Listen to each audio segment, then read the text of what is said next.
Hey comic book fans, welcome back to Comic Book Corner 2.0, and fans, you're back with me, Mike Spider Slayer, getting ready to do that all-important comic book review so you, the fans, can make a decision on what comic books to buy. And today, guys, we're talking about The Amazing Spider-Man, issue number 2. The first issue was great. I loved it. How is the second issue going to fare? That's what everyone's going to be talking about here. Cool cover here as we get to see Spider-Man shooting out his webs. He's on the bridge. And yeah, so writer is obviously Dan Slott. Giuseppe Comicoli does the artwork in the book, and we can see here cool artwork, nice colors as you get to see Parker here in in his boardroom, as you get to see holograms. We get to see this cool picture of what's called the Hydro Spider, another one of his cool new toys here. Here we get to see him driving that, and he's wearing this armor, and so it's just Spider-Man now has become just this technological masterpiece. There's just so much to the character now, not just the red and the blue, which he still wears obviously, but again it just broadens the character, and I've kind of enjoyed that now in these past couple of issues. In this issue, we also get to see the Zodiac gang. This team, these guys wind up appearing back into the actual series as well, and we get to see what these characters actually look like in here, which is kind of funny because they're all named after like after Aquarius and Pisces and all that other stuff. So I'm not really all into that, but this dude I thought was funny. He's got like the crab head in there, or whatever it is. So yeah, really cool. So I like the artwork. Peter May's facial expressions may not look right in many instances, but nevertheless everything else around it is pretty awesome. So what was this story about? We're going to recap the story a little bit, and then we're going to talk about, what I thought about this issue. And first off, it starts off pretty cool. It starts off at Peter Parker Industries, and you really get to see a feel of how his company actually is these days and how much it's grown. And I thought the pretty cool thing is it's just like the narration there, he talks about not bad for a guy that was living paycheck to paycheck, and now he just has multiple buildings. He has 47 buildings under his name alone, which I thought was really cool.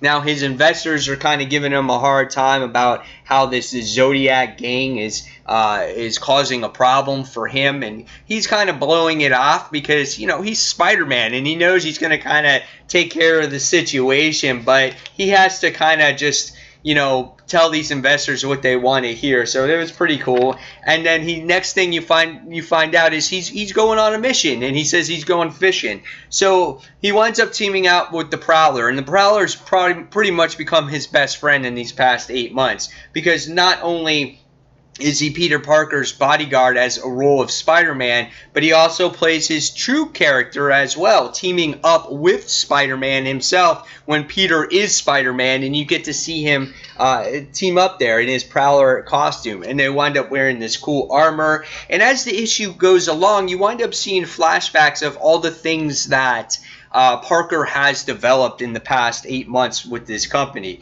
and it all goes back to his spider tracers, and he's been kind of using that technology in everyday use for for remote controls and for keys and things like that. So I thought that was pretty nice. And on the way to the mission, you wind up seeing Hobie Brown. He's talking with Spider-Man, and he's sitting there going, "Hey dude, how much does that actually cost you?" He's like, $16.23. He's like, "And I used to be the bad guy, and I used to be the thief," So there were some cool character moments on the way to the mission.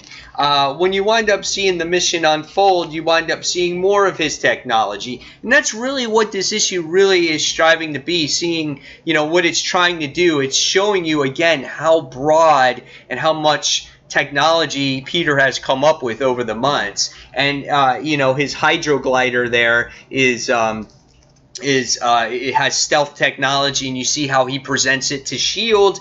and how it's a hologram more than anything. And there's some, again, more great character moments in here.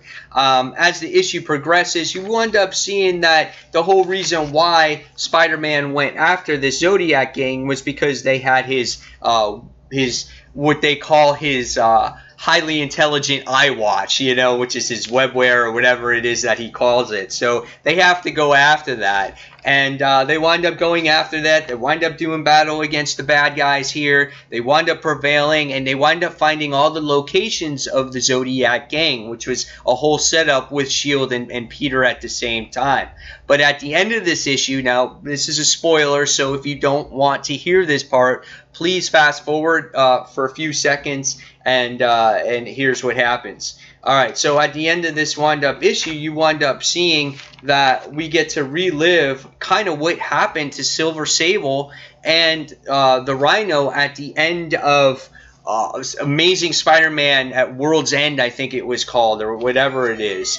And you wind up reliving that. And so what happens, by the time you get to the end of this issue, we wind up seeing the Rhino all depressed by himself, and a mysterious character comes out, and he's making Rhino an offer, and it's a kind of an offer he can't refuse, because what happens is that I think it's his, I want to say it's his wife, if I remember correctly, that makes his, that comes back.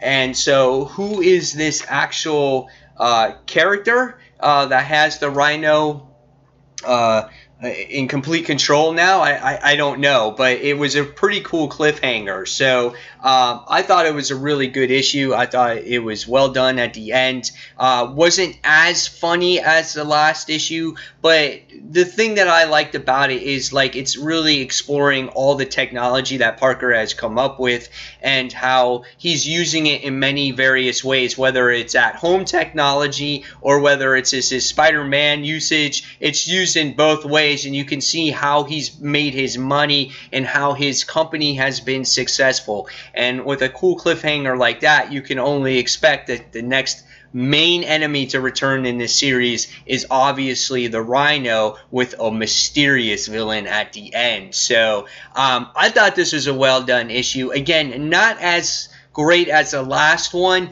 but this was still a fun read, and I gotta give this one a 4.5 out of 5 stars. I've been enjoying this direction. It's fresh for the character, and Dan Slott's been doing a nice job with this. So yes, do I miss Mary Jane? Do I miss some of the old supporting cast? I do, but it freshens up this side of the character here. So again, guys, 4.5 out of 5 stars for me. Tell me in the comments below what you thought of the Amazing Spider-Man issue number 2, and fans, as always, thank you for watching Comic Book Corner 2.0, and I'll see you real soon. Take care, guys. Bye.